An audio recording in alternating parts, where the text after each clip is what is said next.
छत्तीसगढ़ सरकार ने आत्मसमर्पण करने वाले नक्सलियों के पुनर्वास के तहत नई पहल की है। अब न केवल उन्हें सुरक्षा और आर्थिक मदद दी जा रही है, बल्कि सम्मानजनक पारिवारिक जीवन का अवसर भी मिल रहा है। सरकार ने उन नक्सली दंपतियों की भी चिंता जताई है जिन्हें संगठन में रहते हुए जबरन नसबंदी जैसे अमानवीय प्रक्रिया से गुजरना पड़ा था। उप मुख्यमंत्री व गृह मंत्री विजय शर्मा ने बताया कि ऐसे दंपतियों को अब टेस्ट ट्यूब बेबी तकनीक की सुविधा दी जाएगी, जिससे वे भी संतान सुख प्राप्त कर सके।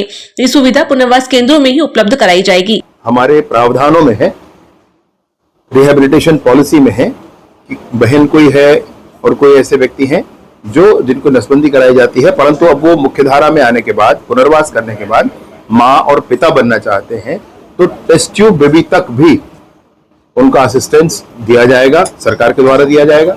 और दूसरा, आपसे एक बात और कहूँ, अगले हमारे जो रिहेबिलिटेशन पॉलिसी के अंतर्गत जो 5 पुनर्वास केंद्र बनाए गए हैं, उन पुनर्वास केंद्रों में ऐसे नौजवान भी आ रहे हैं, महिला और पुरुष, जो अविवाहित हैं, तो उनकी विवाह की भी चिंता उनके परिवार के साथ वहां कर रहे हैं। और जो महिला एवं बाल विकास विभाग का जो सामूहिक विवाह की प्रक्रिया है, उस प्रक्रिया के अंतर्गत आने वाले समय में वहां विवाह भी करवाएंगे। यानी कि वह विवाह होगा, जो सामूहिक विवाह होगा, वो पूर्णतः सारे पुनर्वास करने वाले नक्सलियों का होगा और वो एक अनूठा होगा पूरे देश दुनिया।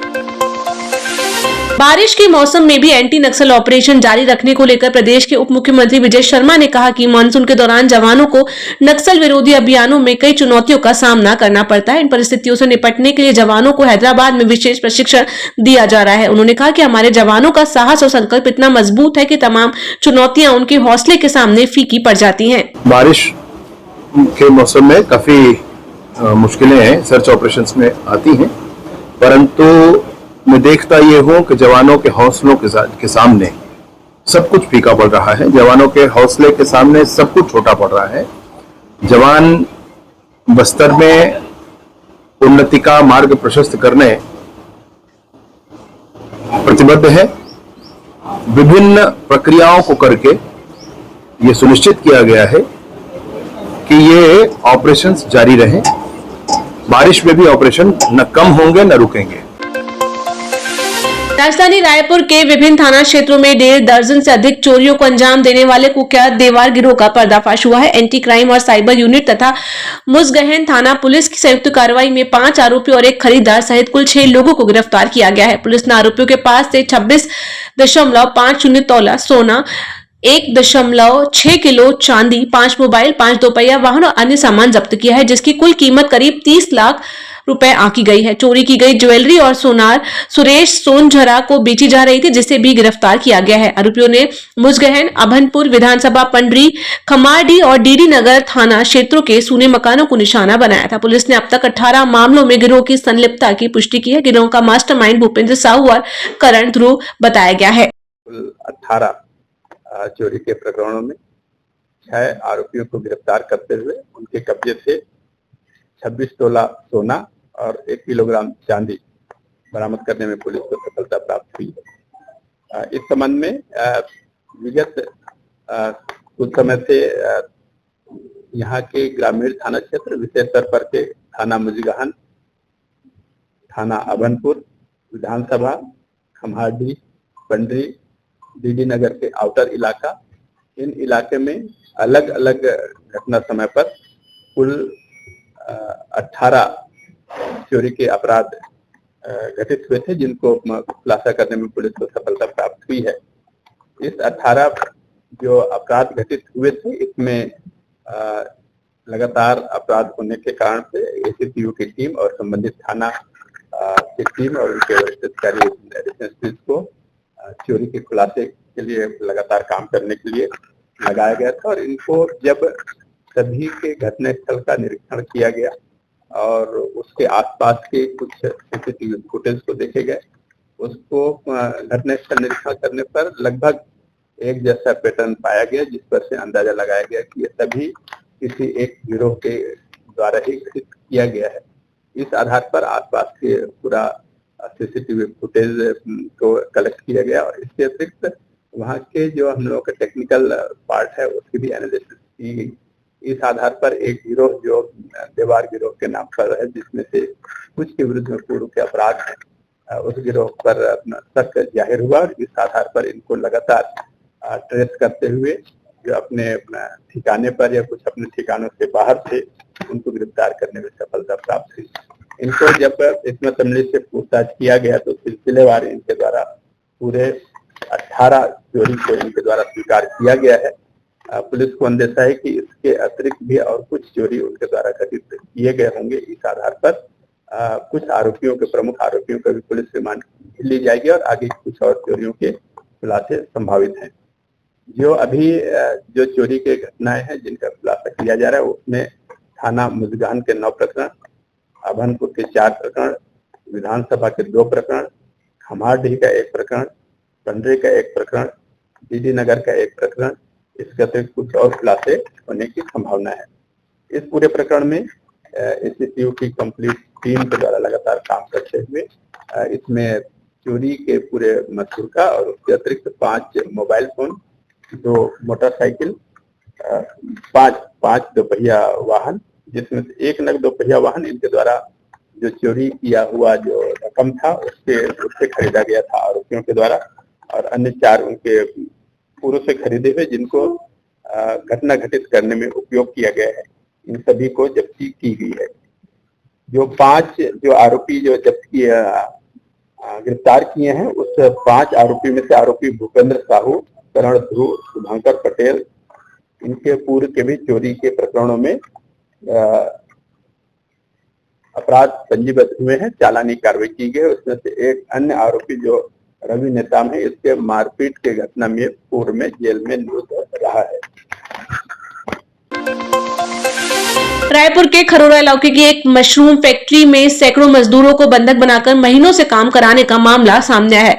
मजदूरों को बिना वेतन दिन में एक बार भोजन देकर काम कराया जा रहा था और विरोध पर मारपीट की जाती थी। शिकायत मिलने पर महिला एवं बाल विकास विभाग ने कार्रवाई कर झारखंड, यूपी, बिहार और एमपी से लाए गए 97 मजदूरों को फैक्ट्री से छुड़ाकर रायपुर के इंडोर स्टेडियम में सुरक्षित रखा है। मजदूरों के मोबाइल और आधार कार्ड जब्त कर लिए गए हैं। कुछ छत्तीसगढ़ की महिलाओं ने बताया कि उन्हें समय पर वेतन मिला, कोई प्रताड़ना नहीं हुई। अधिकारियों ने मजदूरों का बयान दर्ज कर फैक्ट्री मालिक के खिलाफ नियमानुसार कार्रवाई और बकाया वेतन दिलाने की बात कही है। बिलासपुर फैमिली कोर्ट परिसर में वकील और महिला फरियादी के बीच विवाद ने हिंसक रूप ले लिया है। आरोप है कि महिला वकील ने अपनी क्लाइंट और उसके परिजनों से मारपीट की। घटना का वीडियो सोशल मीडिया पर वायरल है। पीड़िता का आरोप है कि फीस देने के बावजूद वकील ने केस लड़ने से मना कर दिया, जिससे विवाद बढ़ा। वहीं वकील ने खुद के साथ पहले बदसलूकी होने का दावा किया। मुख्यमंत्री विष्णुदेव साय की अध्यक्षता में शुक्रवार को मंत्रालय में हुई राज्य मंत्रिपरिषद की अहम बैठक में कई दूरगामी फैसलों को मंजूरी दी गई। बैठक में विशेष रूप से 2 विधेयकों, छत्तीसगढ़ माल एवं सेवा कर विधेयक और छत्तीसगढ़ भू राजस्व संहिता विधेयक को कैबिनेट की हरी झंडी मिली। बैठक के बाद उप मुख्यमंत्री अरुण साव ने प्रेस वार्ता में मंत्रिपरिषद के निर्णयों की जानकारी दी। पैन IIT द्वारा प्रशिक्षण देने के लिए जिला प्रशासन एवं विभागों द्वारा आवश्यक शासकीय भवनों का पहचान किया जाएगा एवं उसे ज्वाइंट वेंचर कंपनी को हस्तांतरित किया जाएगा। पैन IIT के पूर्व छात्रों द्वारा बनाई गई सोसाइटी है जो राज्य सरकारों के साथ गैर लाभकारी संयुक्त उपक्रम बनाकर राष्ट्र निर्माण मिशन, व्यावसायिक आजीविका, शिक्षा व्यवस्था एवं ग्रामीण उद्यमता के माध्यम से वंचित समुदायों के आय में सुधार लाने का कार्य करती है। मंत्रिपरिषद द्वारा पुराने वाहनों से होने वाली सड़क दुर्घटनाओं की रोकथाम तथा वायु प्रदूषण को नियंत्रण करने के लिए छत्तीसगढ़ मोटरयान कराधान अधिनियम 1991 में संशोधन विधेयक के प्रारूप का अनुमोदन किया गया। मंत्रिपरिषद द्वारा छत्तीसगढ़ मोटरयान नियम 1994 के नियम 55 में संशोधन का अनुमोदन किया गया, जिसके तहत वाहन स्वामी अपने पुराने वाहन के फैंसी या चॉइस नंबर को नए या किसी अन्य राज्य से लाए उसी श्रेणी के वाहन में उपयोग कर सकेंगे। इसके लिए आवश्यक शुल्क का भुगतान करना होगा। यदि पुराना नंबर सामान्य नंबर था तो छत्तीसगढ़ मोटरयान नियम 1994 के नियम 55(2) के अनुसार आवश्यक शुल्क भरने के बाद इसका उपयोग संभव होगा। यह सुविधा केवल नए वाहन के पंजीयन या अन्य राज्य से अनापत्ति प्रमाण पत्र लेकर आए वाहनों पर ही लागू होगी। पहले से राज्य में पंजीकृत वाहनों पर नहीं, शासकीय वाहनों के लिए भी यह सुविधा मिलेगी। इसके लिए उन्हें कोई शुल्क नहीं देना होगा। छत्तीसगढ़ निजी विश्वविद्यालय स्थापना एवं संचालन संशोधन विधेयक 2025 के प्रारूप का अनुमोदन किया गया। मंत्रिपरिषद ने राज्य के युवाओं को स्टार्टअप और नवाचार के जरिए सशक्त बनाने के लिए छात्र स्टार्टअप और नवाचार नीति लागू करने का एक महत्वपूर्ण निर्णय लिया है। इस नीति का उद्देश्य छात्र केंद्रित नवाचार और इंक्यूबेशन सिस्टम बनाना, साथ ही बौद्धिक संपदा जागरूकता बढ़ाना, जनजाति क्षेत्रों में नवाचार केंद्र स्थापित करना और कृषि, हरित ऊर्जा, स्वास्थ्य, विनिर्माण जैसे क्षेत्रों पर खास ध्यान देना भी इस नीति के प्रमुख उद्देश्य हैं। इस नीति का लक्ष्य है राज्य के 100 तकनीकी संस्थानों के 50,000 छात्रों तक पहुंच बनाना, 500 प्रोटोटाइप्स का समर्थन करना, 500 बौद्धिक संपदा अधिकार फाइल करना और 150 स्टार्टअप्स को इनक्यूबेट करना। इससे युवाओं में को नई सोच और तकनीक विकसित करने में मदद मिलेगी।